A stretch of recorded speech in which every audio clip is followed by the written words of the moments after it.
जैसलमेर के महारावल जोगीदास जी ने एक गांव बसाया। नाम रखा जोगीदास गांव। उनकी दो पत्नियां थी, लेकिन किसी के भी संतान नहीं थी। एक दिन उन्होंने कुलदेवी माँ का व्रत किया और कठोर तपस्या की। माँ प्रसन्न हुई और वरदान दिया, हे जादम जैसान, मैं खुद तुम्हारे घर कन्या रूप में आऊंगी। 9 महीने बाद उनकी पत्नी बदन कंवर ने एक सुंदर कन्या को जन्म दिया, जिसका नाम रखा गया स्वरूप कंवर। स्वरूप कंवर के जन्म के बाद जोगीदास जी के 3 पुत्र भी हुए, हरनाथ सिंह, राय सिंह और लालचंद। स्वरूप कंवर बड़ी ही सुंदर, गुणी और संस्कारी थी। उधर जसोल के रावल कल्याण सिंह जी की पहली पत्नी की कोई संतान नहीं थी।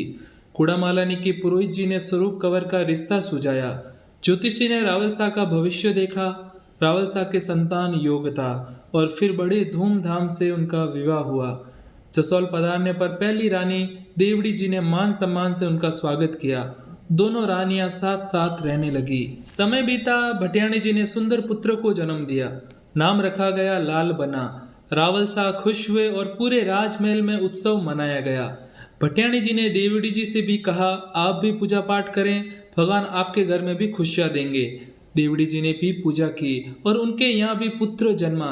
नाम रखा गया प्रताप सिंह।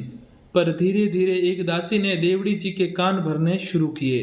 कहा, अब तो लाल बना उत्तराधिकारी बनेंगे, आपका बेटा तो बस सहायक ही रहेगा। ईर्ष्या की आग देवड़ी जी के मन में जलने लगी। तीज का पर्व आया। भटियाणी जी को घूमर नृत्य का बहुत शौक था। जब वे बाग में जाने लगी तो देवड़ी जी ने कहा, मैं सिरदर्द से परेशान हूँ, आप जाइए और लाल बना को मेरे पास यहीं सुला दे। भरोसे से भटियाणी जी ने लाल बना को देवड़ी जी के हवाले किया, पर उसी दौरान देवड़ी जी ने दूध में जहर मिला दिया।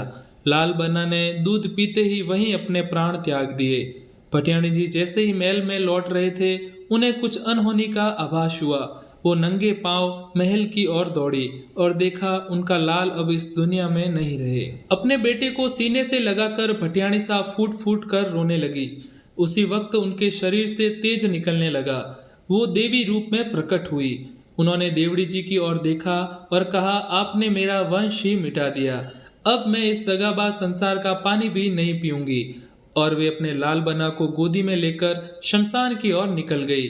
वहां पर लोगों ने चमत्कार देखा कि उनके पांव धरती से ऊपर थे। शमशान में पहुंचते ही अग्नि प्रकट हुई और माता स्वरूप कंवर अपने लाल के साथ सती हो गई। 6 दिन बाद ढोलीरामा स्वरूप कंवर से मिलने आया और माँ ने खुद दर्शन देकर उसे दान दिया। जब उसने रावल शाह को ये सब बताया तो उन्होंने और किसी ने भी उनकी बात का विश्वास नहीं किया।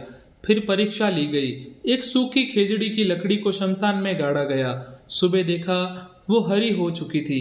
यह देखकर रावल शाह ने हाथ जोड़कर माफी मांगी और भटियाणी शाह का मंदिर भी बनाया। आज भी जसौल में माता रानी भटियाणी शाह का भव्य धाम है, जहाँ लाखों श्रद्धालु आते हैं और मन्नत मांगते हैं। स्वरूप कंवर आज भी एक माँ, देवी और शक्ति का प्रतीक हैं, जिन्होंने अपने बेटे के लिए सब कुछ बलिदान कर दिया। अगर आपको माता रानी भटियाणी शाह की ये चमत्कारी गाथा भावुक लगी हो तो वीडियो को लाइक करें, माता के नाम का एक जयकारा जरूर लगाएं। जय माता भटियाणी सारी। और चैनल को सब्सक्राइब करना ना भूलें। मिलते हैं अगली वीडियो में। धन्यवाद।